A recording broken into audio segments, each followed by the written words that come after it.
non pour jeexale foofu rek colère bi mu am contre l'ex-régime et les opposants au pays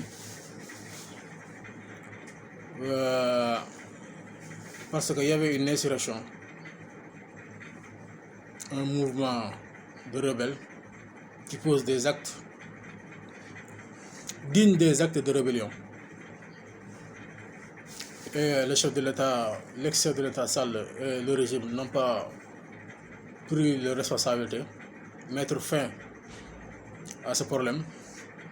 moo tax may laaj léegi nii livre Macky Sall bi moom li mu ci xaar pour mu expliquer moo ko mooy mu expliquer nous que s'est-il passé en 2021 jusqu'en 24 loolu laa doon xaar ci livre bi. lire guma livre bi nag peut-être je vais avoir la chance de le lire un jour Inch'Allah. Mais ba léegi extrait yi ci nit ñi joxe quelques chapitres publié ko ci réseaux sociaux ba léegi dégloo ko ma ci loolu mu expliquer ñu que s'est-il passé lu tax jëloo ay responsabilités et lu ko empêché ak lu xew wala question boobu je le pose à monsieur Sall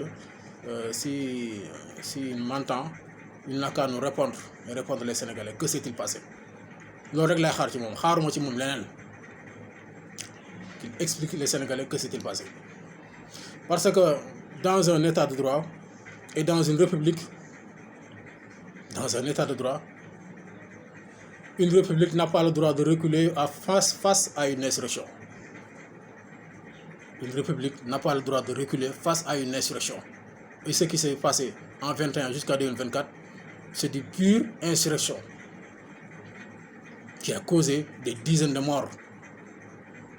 Des dizaines de morts. Si l'État avait pris toutes ses responsabilités qu'il faut, il n'y aura pas des élections en 2024. Pourquoi? Parce que le régime a un temps bu mat sëkk bu ko may mën a régler problème parce que problème bi mu commencé en 21 ba 24 3 ans régime bi jëlul ay responsabilité am defu ko affaire bi di perdurer nit ñi di dee askan bi di ñàkk nit ñi dee askan wi di ñàkk nit ñi di dee askan wi di ñàkk ba 2024 imagine-toi dans une république, dans un état de droit, qu'on laisse des gens imposer une insurrection, des actes de rébellion en pleine journée, nëbbatuwuñu laxatuwuñu wax ko bind ko déclarer ko publier ko regrouper des moyens, tout ce qu'il faut comme des moyens, exécuter une vision pour faire tomber, faire basculer le pays et toute son histoire devant un état de droit dans une république, et le régime les a laissés faire du 21 jusqu'à 24. loolu laa mënul comprendre mooy wax ne du ma leen ko baal ba illaa yawmi diini. Dans une république et dans un état de droit, la république n'a pas le droit de reculer face à une insurrection. Foofu le problème bi yëpp commencé depuis le début du Covid-19 en 21 jusqu'à le début de cette crise jusqu'à 2024. Voilà le problème. Foofu la lépp lu commencé balaa ñu mooy wax ay waxi Adji Sarr, ce n'est qu'un détail. toq ndox la ci biir géej problème Adji Sarr bi ci problème bi commencé wul foofu. Voilà, problème bi commencé foofu, problème bi fii la commencé. L'État n'a pas pris ses responsabilités. Macky Sall, il n'a pas assumé en tant que le garant de l'état de droit et du république de son pays, son propre pays. Il n'a pas garanti la sécurité de son pays et la sécurité de ses concitoyens. Parce qu'il n'a pas osé assumer toutes ses responsabilités, mettre fin à cette rébellion, à cette insurrection face à notre République. Il ne l'a pas fait. Et ça, la faute lui revient. Minimum, si ce n'est pas 100% à 50%, le reste, l'opposition le partage avec ces personnes qui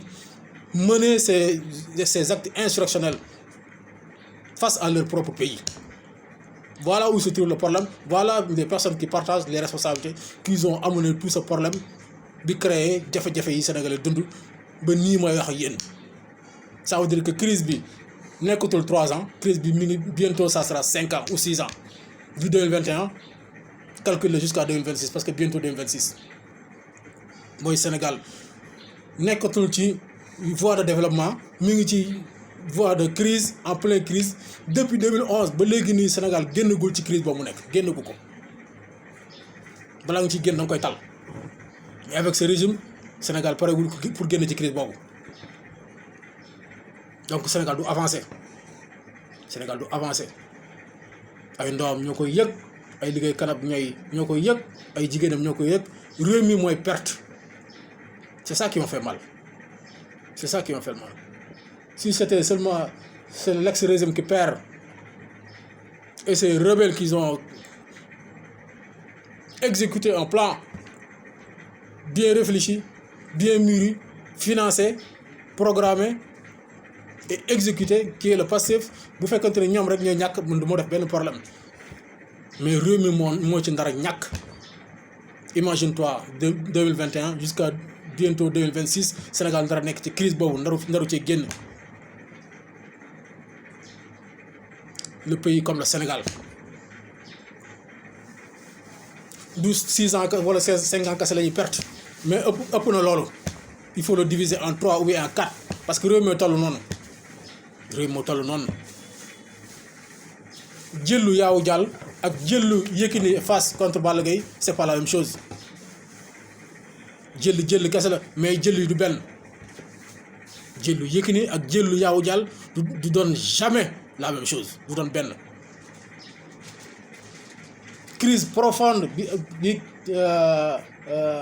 bi Sénégal nekk bokkut ak crise boo xamante ne bi Madagascar ci la nekk wala Guinée-Bissau problème yam fa indi problème yi mu nar a indi Sénégal moo ëpp fuuf gën koo rëy gën koo complexe bu Guinée-Bissau amoon tey même problème durant 5 ans au Niger ou Madagascar problème bi mu am nga comparé kook 5 ans yi problème yi Sénégal am du 21 jusqu'à 2025 bientôt 2026 problème mu Sénégal da nga koy quadrupler pour comprendre lan la réew mi di posé voilà le problème voilà où se trouve le problème voilà où se trouve le problème chitu Yawou Dial jëllu Yawou Dial ak jëllu Yékini roi des arènes du mës a doon benn conséquences yi du doon benn ndax réew mi Sénégal moo toll noonu loolu lay peser loolu la yàlla dogal malheureusement loolu la yàlla dogal et nous l'acceptons parce que c'est un grand pays